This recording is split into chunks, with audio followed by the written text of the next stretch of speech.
Lição número 1 sobre o profeta Ageu. Não baixe a guarda, porque Satanás vai continuar investindo contra a tua vida, até te derrubar.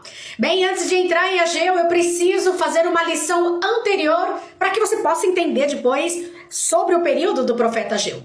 Veja, Nabucodonosor, ali nós podemos falar que seria Satanás personificado. Ele vai tentar contra Jerusalém, o reino do sul. Ele vai tentar invadir o reino do sul. O reino do norte já tinha caído, já tinha sido dizimado, e ele vai tentar a primeira vez. Em 605 a.C., ele tenta a primeira vez. Ele vai levar alguns utensílios do templo de Salomão junto com ele. Ele vai levar ali nessa situação, nessa primeira tentativa, ele vai levar Daniel, ele vai levar os amigos de Daniel, Misael, Azarias e Ananias, e não vai conseguir derrubar o reino do sul. Então ele vai numa segunda tentativa. 597, nesse período é quando ele leva cativo com ele o profeta Ezequiel.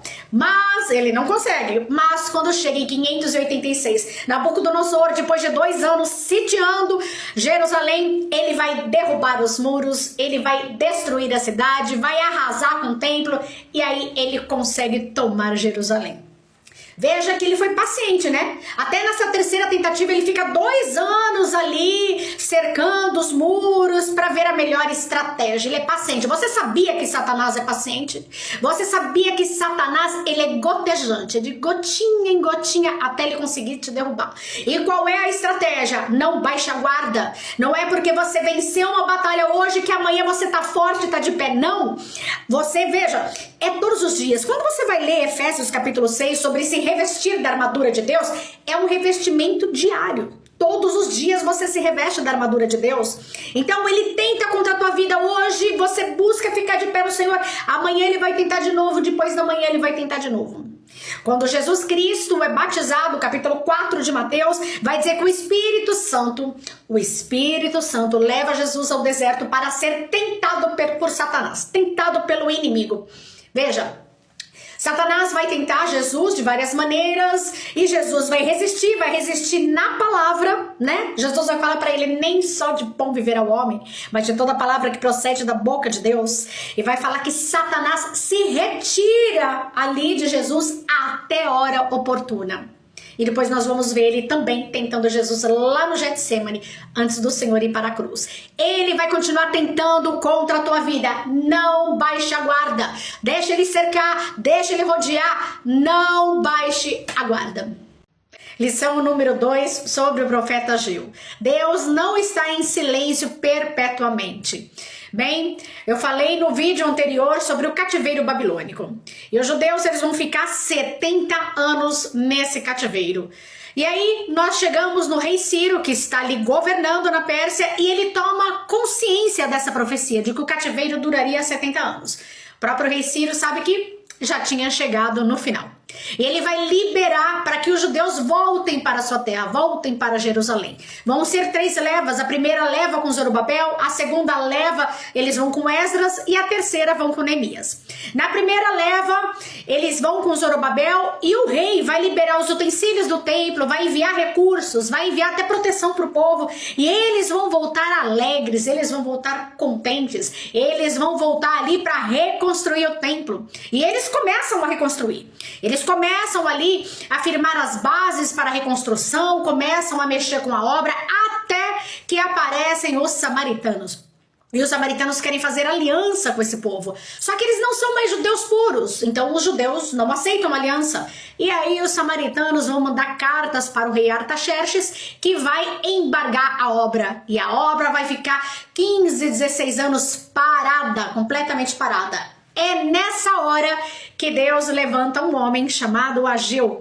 O profeta Ageu, ele vai aparecer nesse cenário para levantar os judeus, para animar eles. Escuta, por que vocês pararam? Vamos continuar.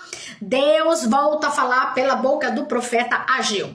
Será que você tem vivido períodos de silêncio de Deus? De repente, parece que você ora e nada acontece. Você ora e você vai até no culto, o Senhor usa um profeta para falar comigo. Nós temos mania disso, né? E Deus não usa ninguém para falar com você. Deus tá mudo, tá calado. E você perdendo as esperanças, mas o Senhor prometeu, Deus falou que ia acontecer. Eu quero te falar uma coisa, aguarda. Deus não fica em silêncio perpetuamente. Quando o Senhor ele te dá uma ordem, ele espera que você execute essa ordem, assim como foi com eles. E eles pararam a obra. Era para eles continuarem. Agora veja, se Deus te deu uma ordem, é como um professor que entrega a prova nas suas mãos, acredita que você estudou e vai esperar você fazer a prova. E quando ele espera você fazer a prova, ele fica em silêncio. Ele não fala nada, ele vai falar só quando a prova terminar. Então, aguenta firme, o Senhor não fica em silêncio perpetuamente, ele tá vendo tudo que você tá passando. Na hora certa, o Senhor vai bradar do céu sobre a sua vida. Lição número 3, sobre Ageu. Parou por quê? Por que parou? Eu não sei se você lembra, mas esse bordão ficou muito famoso no Brasil ali em meados dos anos 90. O negócio é o seguinte... Os judeus, eles vão voltar para Jerusalém, o rei Ciro vai enviar provisão, o rei Ciro vai enviar proteção e eles vão voltar. Vai ter a primeira leva ali, você já sabe disso, a primeira leva com Zorobabel. Bom, e o que acontece? Os samaritanos, que era um povo miscigenado, que é um povo ali que foi misturado por causa da invasão assíria lá no Reino do Norte...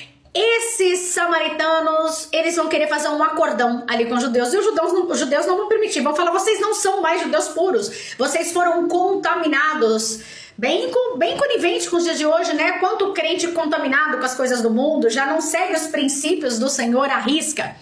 Quem sabe lá pra frente nós fazemos umas lições falando de como surgiram esses samaritanos, tá bom? Fica ligado aí nos nossos vídeos. Eles vão mandar uma carta para o rei Artaxerxes e vão falar, olha, esses judeus estão mal intencionados. E por causa dessa carta, o rei Artaxerxes vai embargar a obra.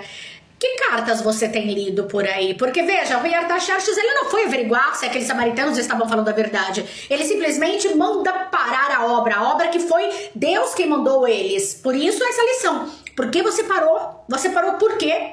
É nesse contexto que vai surgir o profeta Ageu. Ageu vai surgir e falar, escuta, vocês estão falando que não é hora ainda de pensar na casa do Senhor, a casa do Senhor está em ruínas, vocês estão pensando só em vocês? Vocês estão falando que não é hora ainda de levantar o templo que o Senhor já falou para levantar. Sabe há quanto tempo a obra está parada? Depois dessas cartas que o rei Artaxerxes recebeu e embargou a obra, são 15 anos de obra parada. Será que você está parado com algo que Deus mandou você fazer? Entra ano, sai ano e lá se foram uns 15 anos e você até hoje não executou o teu chamado, você até hoje não obedeceu ao Senhor, você até hoje não abandonou o pecado. Bom, o Senhor, Ele chama você e eu hoje para desenvolver a nossa salvação. A nossa salvação é que nem uma obra. Ela vai dar trabalho, ela vai calejar os dedos, ela vai deixar você cansado, vai ter horas que você vai querer desistir, mas o Senhor é aquele que começou a boa obra em você e Ele vai terminar essa obra. Mas para Ele terminar essa obra, você tem que dar a sua ajudinha, faça a sua parte. Se Deus pediu para você executar algo, não para no caminho não, vai até o fim. Último versículo do profeta Daniel, tu porém vai até o fim. Lição número 4 sobre o profeta Ageu. Cuidado para não interpretar as escrituras erroneamente. Bem, eu sou uma pessoa que eu amo teologia. E você pode estudar ali a interpretação ali das escrituras sagradas, procurando fazer uma boa exegese do texto, né? Eu gosto muito quando a gente vai olhar ali as palavras em grego, as palavras em hebraico, o que elas significam, porque às vezes elas têm uma tradução, um significado que o nosso português não consegue dar amplitude do que o texto quer dizer. Bem, mas não é sobre teologia que eu quero falar nesse texto, não é sobre esse tipo de interpretação. Se você não souber fazer uma interpretação do texto, você tem alguém para te ensinar, e esse alguém se chama Espírito Santo de Deus. Pega ali no seu devocional um versículo só. Você pode pegar o salmo mais lido do mundo, o Salmo 23, pegar um versículo do Salmo 23, o Senhor é meu pastor e nada me faltará. e ficar ali ruminando o dia todo só aquele versículo, e você pensa naquele versículo e pede: Espírito Santo, me ajuda a entender o que o rei Davi quis dizer nesse versículo, como eu aplico esse versículo na minha vida. Bem, e o que isso tem a ver com o livro do profeta Ageu? Tudo. Eles vão falar, na verdade esse vídeo é mais uma faceta do vídeo anterior, amém? Eles vão falar assim: não chegou a hora ainda, não é o tempo ainda de edificar a casa do Senhor, de levantar novamente o templo do Senhor. Da onde eles tiraram isso? Porque veja, o rei Ciro, que não era judeu, que não era crente, ele vai tomar conhecimento da profecia ali de Jeremias, que o cativeiro duraria 70 anos. E hoje os crentes querem dar outras interpretações que não estão no texto. Tem uma passagem lá no profeta Isaías, eu não me lembro o texto agora, mas muitas pessoas usam, fazem até campanhas com esse texto. E um ao outro ajudou e ambos juntos se fortaleceram. Eu não lembro agora, mas eu vou deixar na legenda qual que é o capítulo. E pastores usam esse texto. Esse texto, o contexto dele está falando que dois homens juntos que estão construindo uma imagem de escultura, um ídolo. Cuidado para não tirar um texto sagrado do seu contexto para criar um pretexto. E assim vão se inventando situações para o rei Davi, situações do espinho na carne de Paulo que não estão no texto. Cuidado para não interpretar as escrituras como você bem quer, só para justificar o seu pecado. Lição número 5 sobre o profeta Ageu. Quem te falou que é para baixar a guarda depois que a prova passa? Se você for olhar bem, esse vídeo, essa lição vai parecer muito com o vídeo da lição número 1. Mas vamos lá. Na lição número 1 eu falo de Satanás sempre estar te rodeando e o intuito dele é te derrubar. Mas se ele não consegue te derrubar, ele vai arrumar outra estratégia. Uma estratégia que eu diria que é até pior. Uma estratégia para te fazer desanimar das coisas de Deus. Os samaritanos, que é um povo que foi miscigenado, é um povo que foi misturado, digamos que hoje seria o crente mundano, o crente que se acostumou com as coisas do mundo. Ele não é mais um crente em santidade. Assim, nós vamos falar que são os samaritanos. Os samaritanos, eles vão tentar fazer aliança com os judeus não vão permitir, vão falar para eles: vocês não são mais judeus puros, vocês foram misturados, contaminados, e não vai permitir que eles participem ali da obra do templo. E eles vão fazer o quê? Eles vão escrever uma carta para o rei Artaxerxes, falando: olha, esses judeus, eles não querem construir o templo. Na verdade, eles estão assim, querendo fazer o mal, sabe? Eles estão pensando no pior. Na verdade, a estratégia deles é para acabar com o reino, viu, rei? O rei vai ler essa carta e vai embargar a obra. E aí, o que eles fazem? Lembra que eles saíram animados, eles saíram felizes lá do cativeiro para reconstruir o templo. E a Bíblia vai falar assim que os jovens choravam de alegria, mas os velhos, eles choravam porque eles se lembravam do templo salomônico. Então vai misturar o choro de alegria com o choro de tristeza entre os jovens e os idosos. Enfim, eles saíram animados, eles vão construir a obra animada, mas quando o rei manda embargar essa obra vai ficar 15 anos parada. Agora, veja, eles tiveram uma grande vitória. Qual é essa vitória? Saíram do cativeiro. Estão voltando para a pátria, estão voltando para a terra, só que deixam de vigiar. Então, os samaritanos escrevem uma carta e eles vão perder ali a oportunidade de construir o templo e vão esfriar. Você sabe como você mata uma rã? Se você jogar uma rã numa panela fervente, ela vai pular. Ah, mas experimenta colocar uma rã numa panela ali de água fria e liga o fogo baixo e vai esquentando essa água, ela vai se esparramando, ela vai gostando daquela sensação, quando vê ela já tá morta. Assim é com um crente que não vigia. Se você para de fazer a obra de Deus por causa de embargos de outras pessoas, você vai esfriando na fé, até que chega a hora que você vai parecer igual esses judeus ali do livro de Ageu. Vão se preocupar somente com as suas coisas e não se lembram mais da casa de Deus, das coisas de Deus. Você esfria na fé. Lição número 6 sobre o profeta Ageu. Você tá vendo gente desanimada ao seu redor? Encoraje ela. É você que está desanimado? Deus pode preparar alguém também para te ajudar a levantar. Na verdade, são duas vertentes, duas facetas da mesma lição. Eu acredito que você tenha assistido as 5 lições anteriores. Elas vão te dar o pano de fundo para o tempo que o profeta Ageu surge. Então você já sabe que ele vai aparecer no momento que a obra de Deus está embargada. São 15 anos de obra parada. E os judeus estão vivendo as vidas deles. Estão preocupados com as famílias, com as casas. Estão preocupados com eles, não mais com a obra de Deus. É nesse momento que o profeta Ageu se levanta. E veja que ele vai trazer uma palavra para o governador Zorobabel e para o sumo sacerdote Josué. Ele traz uma palavra para os dois ali no intuito de levantar novamente o povo para o povo continuar a obra. Agora se atente à estratégia quando ele é levantado. O nome Ageu significa festivo e ele se levanta num dia de festa. Estava acabando a festa dos tabernáculos ali quando Deus vai levantar esse homem num dia de festa. Vai me fazer lembrar automaticamente de um outro homem que foi levantado também num dia de festa para fazer a diferença. O ano era 1517, no dia 31 de outubro, Deus levanta um homem chamado Martinho Lutero e ele vai pregar as 95 teses dele ali na capela de Wittenberg, na Alemanha. Também era um dia de festa. Veja, Deus vai usar esses dois homens num propósito, assim, para transformar a nação num dia de festa. Agora, voltando à questão de estar desanimado. Muitas vezes as pessoas estão à nossa volta morrendo na fé. E você já sabe disso. E se chegou ao seu conhecimento é porque Deus quer te usar para animar essa pessoa. Deus quer te usar para levantar essa pessoa novamente. Mas pode ser que você não tenha visto pessoas desanimadas, abatidas à sua volta. Pode ser que seja com você. Você sabia que Deus pode levantar alguém para te ajudar? Deus conhece aqueles que são dele. Deus sabe quando você está desanimado. Deus sabe quando você está abatido. Deus sabe quando você está cansado. Deus sabe quando você não quer mais fazer a obra, quando você não quer fazer mais nada. O Senhor é poderoso para levantar pessoas à sua volta para te ajudar nessa empreitada, para te ajudar nessa missão.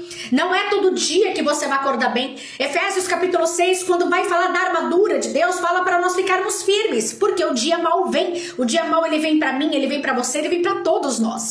Saiba que Deus tem pessoas para te ajudar no processo. E, mais uma vez, lembre-se de Neemias, quando Neemias ele está abatido, porque ele fica sabendo que as coisas não estão indo bem ali em Israel para o povo dele. Quando essa informação chega nele, Deus vai usar ele para levantar o povo. Deus vai usar ele para animar o povo na obra. Assim como está levantando Ageu aqui nessa história para levantar os judeus novamente, para continuar aquilo que Deus mandou. Lição número 7 sobre o profeta Ageu. A palavra de Deus, ela tem endereço certo.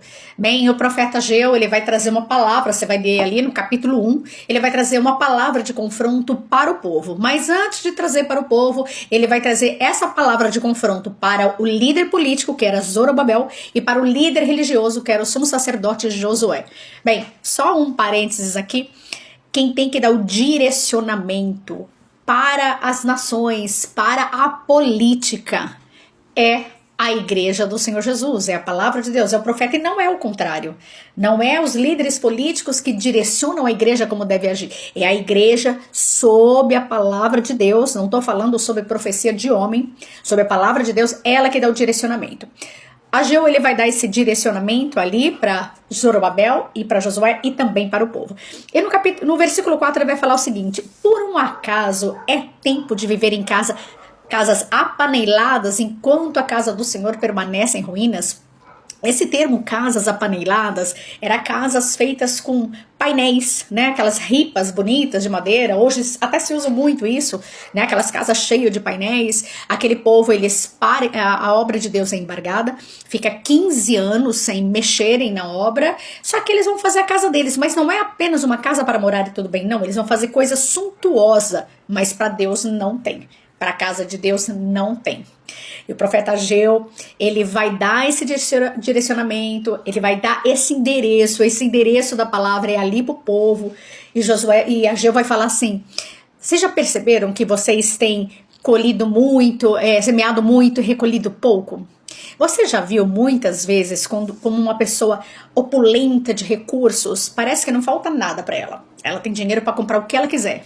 Mas em contrapartida, muitas vezes falta paz, muitas vezes falta alegria, muitas vezes falta união.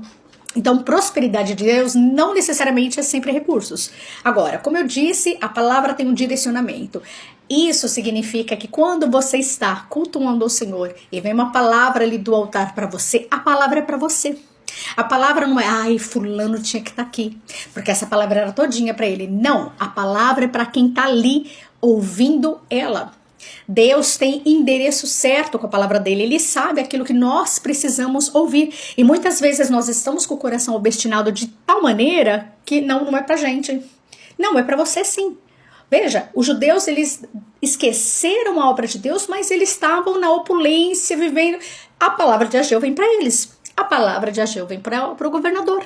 A palavra de Ageu vem para o sumo sacerdote. Então, que nós possamos ter um ouvido purificado, um ouvido que tenha o filtro do Espírito Santo, para nós discernirmos quando Deus envia algo para o nosso endereço, mente e coração. Lição número 8 sobre o profeta Ageu. Você está vendo o copo meio cheio ou meio vazio?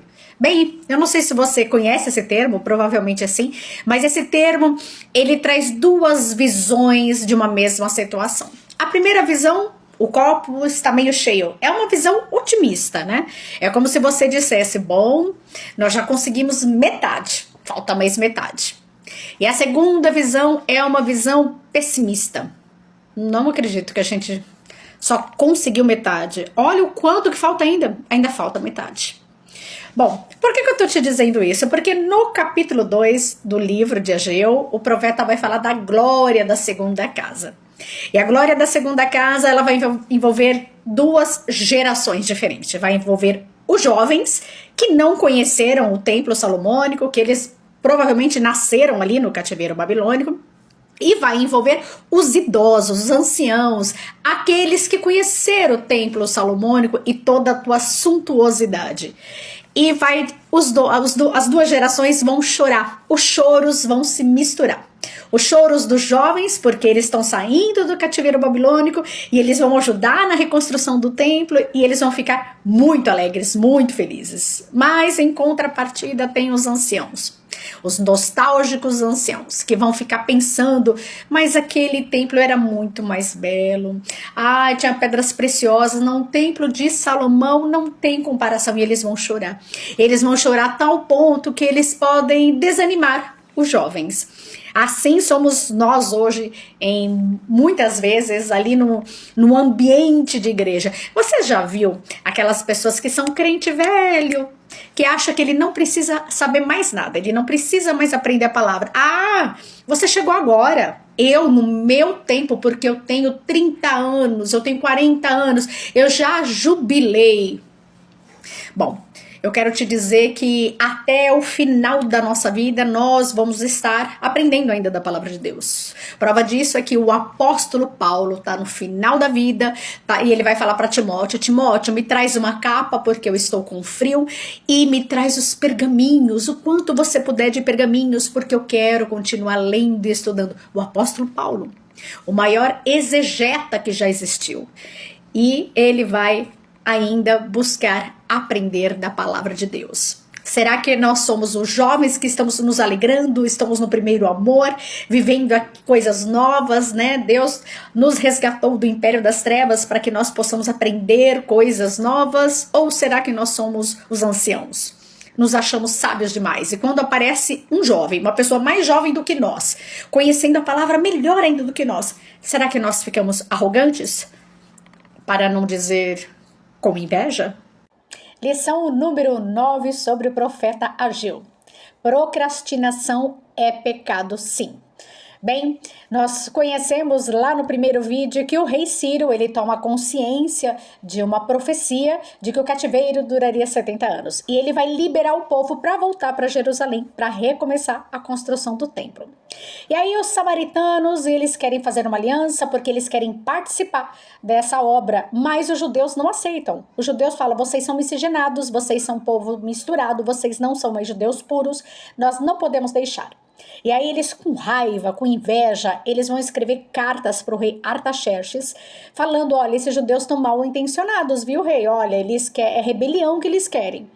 E aí o rei Artaxerxes vai embargar a obra da reconstrução do templo. Essa obra vai ficar embargada por 15 anos. E aí vai vir o rei Dario I. O rei Dario, ele vai anular esse desembargo do rei Artaxerxes e vai liberar o povo novamente para a reconstrução do templo. Ele libera, agora tá tudo certo, vamos reconstruir. E quem disse que eles começam a reconstrução?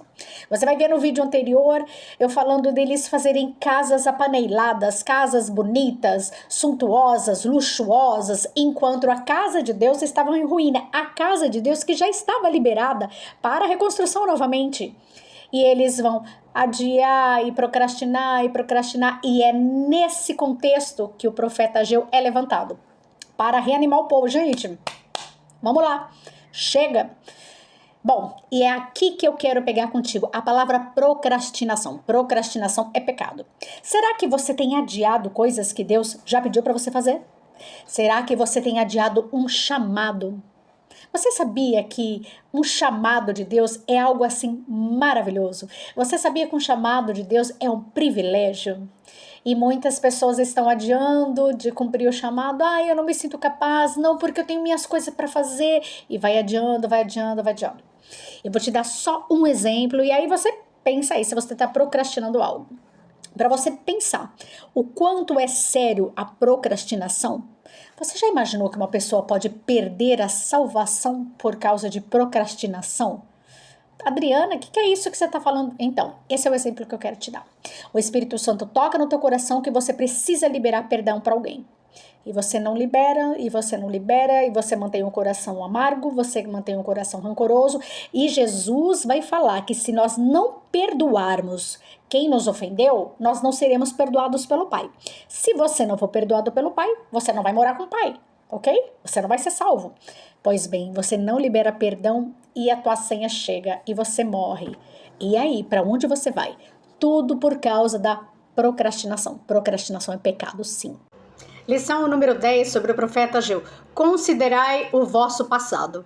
Bem, no capítulo 1, Ageu vai falar o seguinte: olha, vocês precisam pensar no que vocês fizeram. Por quê? Porque toda ação gera uma reação. Então, se vocês abandonaram o Senhor, se vocês abandonaram a obra de Deus, vem consequências sobre vocês. Porque Deus chamou eles para uma incumbência, tem um chamado sobre a vida deles, tem um chamado sobre a minha vida, sobre a tua vida. E quando nós nos recuamos, nós não queremos fazer a obra, cumprir o mandado do Senhor, há consequências. E aí ele vai falar o seguinte: olha, vocês têm semeado muito, mas têm colhido pouco, vocês comem pra caramba e não chega a se fartar.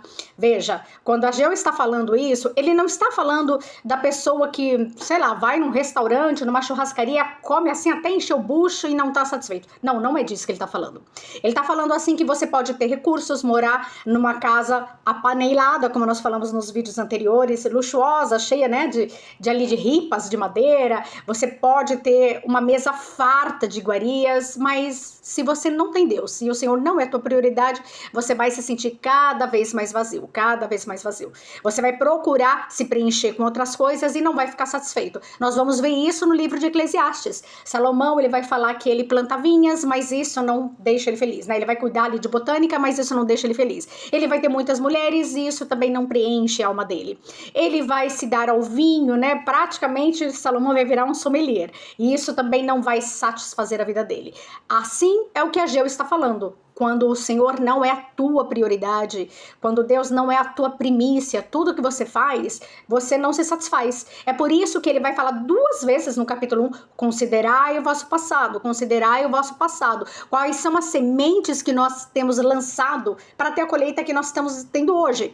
Será que o que você lançou de semente foi só pensando em você mesma, enquanto você esqueceu de Deus? Veja, hoje o templo do Senhor é você. Se você é filho do Deus Altíssimo, se você aceitou Jesus, o Espírito Santo vem morar em você. Então você é a habitação de Deus. E como você tem tratado essa habitação? Será que você só pensa na secularidade, né? Nas outras coisas, no seu trabalho, na sua família, nos seus bens, no seu corpo, assim, no sentido de vaidade, de se cuidar mais e não sei o quê, e se esquece do teu relacionamento com Deus? Então, essa é uma lição para mim e para você. Considere o teu passado. A boa notícia é que se a semente que você plantou não foi boa, foi uma semente de esquecimento de relacionamento com Deus, você pode a qualquer momento mudar essas sementes para ter uma colheita abençoada e vitoriosa no futuro. Lição número 11 sobre o profeta Ageu. Santidade não se passa por osmose. Bem, ele vai falar no capítulo 2, ele vai fazer uma analogia ali para colocar os judeus ali para pensar. E a palavra de Deus, ela faz isso conosco. Ela traz algumas analogias para nos fazer pensar. Que geração é essa hoje com preguiça de pensar? A Bíblia nos estimula a pensar, a refletir. Por isso que o Senhor vai falar para nós ruminarmos, que nem os animais ruminantes. Nós precisamos ruminar a palavra de Deus. Agora veja, ele vai falar o seguinte: escuta, se você colocar carne ali pendurada ali na orla das vestes, essa carne é santa, ela foi feita num sacrifício ao Senhor, um sacrifício santo, então a carne é santa. Se ela tocar nas vestes, as vestes vão ser santas? E aí eles vão responder, não vão ser santas. Tá. E se você tocar em algum animal morto, algum cadáver, né? Porque isso era impureza para os judeus, eles não poderiam tocar em cadáveres. E aí, se você tocar num cadáver, você vai ser contaminado? E aí eles respondem, sim, vamos ser contaminados. Bom, santidade é o teu caminhar com Cristo, é uma renúncia do pecado. E santidade você não passa de uma pessoa para outra. Você precisa buscar ser santo no Senhor. Ter uma vida de caminhar com Cristo, ter uma vida de renúncia diária. Aquilo que é o teu pecado vai continuar sendo seu pecado pro resto da vida. Qual é a diferença? Você vai ter que lutar contra ele todos os dias, sabe? Mais um dia, hoje eu me segurei, hoje eu não pequei naquilo que era um pecado voluntário, não um pecado involuntário, um pecado voluntário. Aquele que você sabe que é pecado, quer continuar pecando. O pecado involuntário é aquele que, quando viu, já falou. Quando viu, já fez. Isso é um pecado involuntário. Mas o pecado voluntário, ele é uma renúncia diária. Agora, a santidade, a Bíblia vai falar que se você não for santo, você não vê a Deus. Em contrapartida, quando fala de tocar no cadáver, você vai ser contaminado? Sim, você vai ser contaminado. O pecado é isso. O pecado, ele contamina. Experimenta ficar numa rodinha de escarnecedor.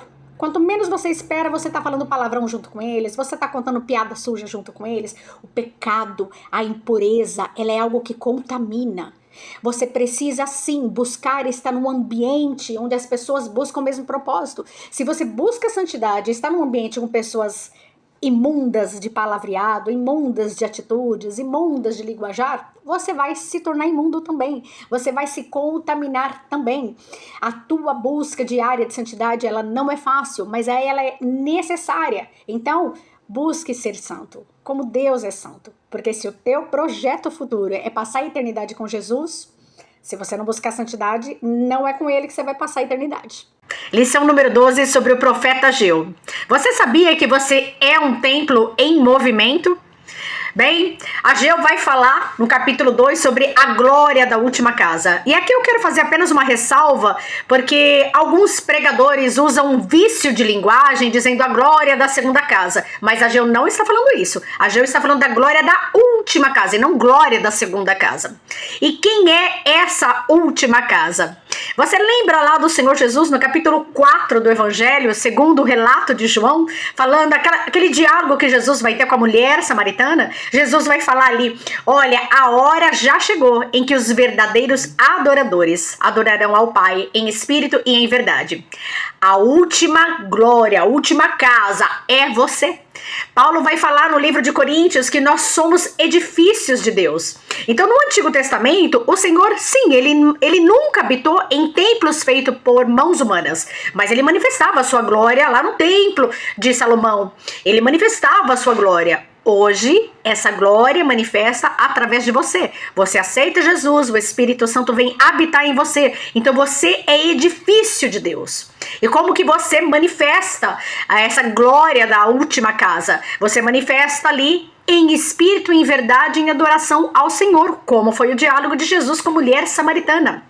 Só que, veja, é importante você frequentar cultos, é importante, porque tem revelações do Senhor que vai vir só ali no montante, ali na comunhão dos santos, mas tem coisas que vai vir diretamente do Senhor para você. Então você exercita continuamente adoração nesse templo, no seu devocional diário, na tua leitura diária da palavra, no seu tempo de oração com o Senhor, no seu tempo de adoração com o Senhor. Quando você de repente senta aí na frente do celular, pega um pequeno vídeo como esse, devocional, pega a sua Bíblia, vai conferir se o que eu estou falando está na Bíblia, e ali você vai conversar com Jesus e Jesus vai se revelar a você. Você é a glória da última casa. Não existe essa história de glória da segunda casa, mesmo porque o trabalho de Jesus é definitivo. Jesus não quer você vivendo de glória da primeira casa, aí você se desvia dos caminhos. Glória da segunda casa, aí você se desvia dos caminhos. Glória da terceira casa. Não.